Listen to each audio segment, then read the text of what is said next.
Bab 3958. Tidak peduli seberapa lemah kekuatan orang-orang yang diselamatkan oleh Patriark Changmang, tidak mungkin mereka menjadi begitu lemah sehingga mereka bahkan tidak bisa menghadapi Kaisar Abadi.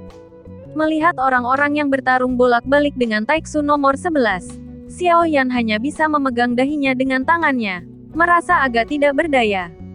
Tatapan Xiao Yan beralih ke sisi yang jauh, dan kelompok Taiksu yang menjarah tiba-tiba berhenti. Dan Xiao Yan hanya melihat ketika dia menoleh bahwa pasukan api yang kuat telah muncul di belakang permaisuri. Dan istana abadi nirvana besar yang menyelimuti kekosongan juga membuat Xiao Yan merasa tidak bisa dipercaya. Ini adalah kepercayaan permaisuri. Bahkan jika dia jatuh, dia masih yang terkuat di alam Suanyin. Kekuatan yang ditampilkan saat ini jauh dari sebanding dengan Hunting God Palace, dan dapat menggunakan kekuatan terkuat yang mengumpulkan seluruh ruang. Ini adalah yang paling kuat. Tentara yang menyala-nyala tidak pernah menghilang. Dan mereka tidak pernah pergi. Mereka selalu ada di alam Suanyin. Dan mereka hanya membutuhkan perintah dari permaisuri. Dan mereka akan tiba dalam sekejap. Xiao Yan tidak lagi ditekan oleh lingkungan yang gelap dan gelap. Itu juga karena permaisuri memanggil Nirvana Immortal Palace, yang sudah menjadi markas permaisuri. Jadi penindasan Taiksu terhadap Xiao Yan secara alami telah dipatahkan. Tetapi pada saat ini, fokus Taiksu jelas telah beralih dari Xiao Yan. Mereka memandang permaisuri. Dan permaisuri jelas juga memikul beban di pundaknya saat ini. Dia berkata bahwa yang dia butuhkan hanyalah sepatah kata dari Xiao Yan. Tentu saja, dari sudut pandang Xiao Yan, permaisuri mungkin sepenuhnya siap sejak dia datang ke tanah tandus ini. Dan dia juga siap untuk melawan Taiksu secara langsung di sini. Dalam hal perhatian dan kendali atas perkembangan dan kendali situasi, permaisuri tampaknya tidak melakukan apa-apa, tetapi dia mampu mengendalikan semuanya secara tidak sadar. Dengan cara ini, Anda dapat mencapai tujuan Anda sendiri tanpa menyadarinya. Sepertinya yang terjadi adalah kebetulan, tetapi sebenarnya itu semua adalah rencana permaisuri. Baru setelah pertempuran pecah Xiao Yan merasakan semua ini. Tentu saja, permaisuri tidak berkomplot melawan Xiao Yan, tetapi sebaliknya, dia membantu Xiao Yan dengan caranya sendiri. Itu juga membantu dunia miliknya. Permaisuri tahu betul bahwa jika kekuatan Taiksu masih ada di dunia nyata Suanyin, maka cepat atau lambat dunia nyata Suanyin akan tersedot ke dalam cangkang kosong oleh Taiksu. Meskipun tampaknya terlalu sia-sia dan damai, dan tidak menyebabkan kerusakan besar pada alam Suanyin, bukan itu masalahnya. Terlebih lagi, semakin menakutkan. Ratusan dewa Taiksu itu menekan kekuatan alam Suanyin. Tidak hanya kekuatan keabadian, tetapi juga sejumlah besar energi asal juga disimpan di dalamnya. Dari pertempuran barusan, semakin terlihat bahwa kepala Taiksu dapat mengandung energi yang luar biasa agung, dan belum diketahui batas atasnya.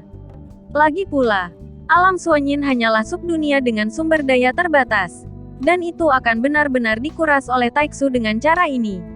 Pada saat itu, bahkan jika Taiksu tidak secara pribadi menghancurkan alam Suanyin, tanpa dukungan sumber daya, dunia akan runtuh, menyusut, dan akhirnya runtuh menjadi kehampaan. Sumber daya adalah fondasi dunia dan keseimbangan yang diperlukan dunia untuk dipertahankan. Begitu keseimbangan ini rusak, serangkaian reaksi berantai akan terjadi.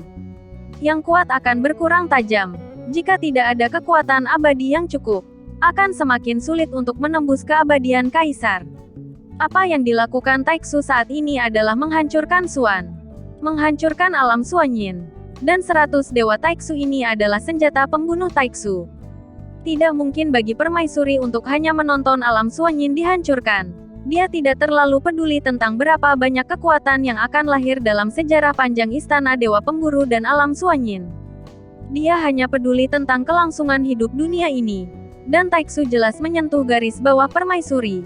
Jadi dia sudah mengetahui penemuan itu setelah dia bangun. Jadi pada saat ini, dia meluncurkan perang salib melawan Taiksu. Sosok sempurna permaisuri sedang bersandar pada permadani tanduk naga.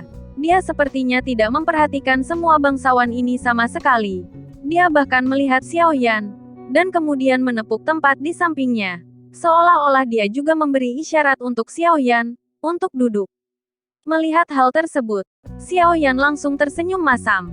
Situasi saat ini adalah kesempatan yang baik bagi Xiao Yan untuk memperbaiki diri.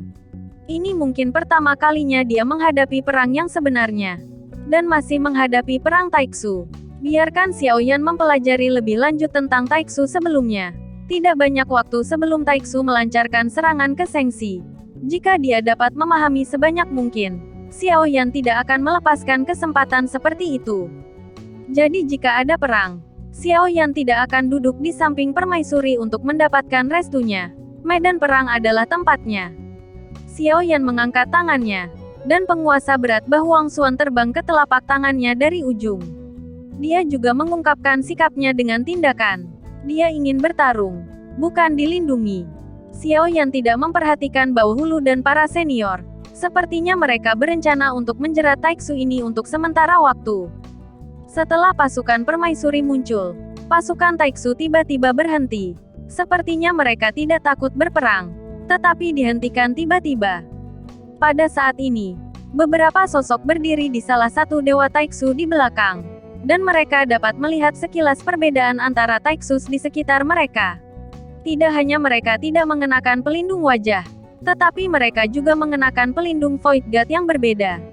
Tidak, ada 4 kristal merah di dada, dan pemimpin memiliki 5. Bentuk dari armor dewa palsu terlihat serupa, tetapi bagi Xiao Yan, yang mengetahui sumber kekuatan sebenarnya dari armor dewa palsu, hal pertama yang dia lihat adalah kristal merah di dada mereka. Itu adalah wadah yang menyimpan kekuatan keabadian. Dan juga karena kristal merah kekuatan keabadian dapat digunakan, jumlah kristal merah juga mewakili tingkat baju besi dewa palsu. Di lengan mereka, ada angka berurutan dari 10, tapi jumlahnya hanya mencapai 2, dan tidak ada satupun. Sosok bernomor tangan 2 berdiri dengan tangan di belakang punggung, berdiri di depan beberapa orang. Rupanya dialah yang menjadi pemimpin di sini. Ternyata kaisar wanita dalam rumor tersebut telah lama mengagumi namanya. Saya menunggu Taiksu mengambil kebebasan untuk datang ke alam Suanyin. Tetapi saya tidak berniat untuk berpartisipasi dalam kompetisi antar kekuatan di dunia Suanyin. Saya pikir itu adalah kesalahpahaman kali ini. Dan saya akan menunggu secepat mungkin. Tinggalkan alam Suanyin. Ini, jika ada perang nyata, Anda dan saya akan menderita kerugian besar. Ini hanya masalah sepele. Suara nomor 2 keluar perlahan. Begitu ucapan ini keluar, semua orang di Taiksu terkejut. Tapi tidak ada yang berani membantahnya. Termasuk kelompok yang dipimpin oleh Zhu Yao sebelum saat ini. Mereka tidak terus bertarung dengan istana Dewa Pemburu. Mereka semua mundur dan menembak ke belakang.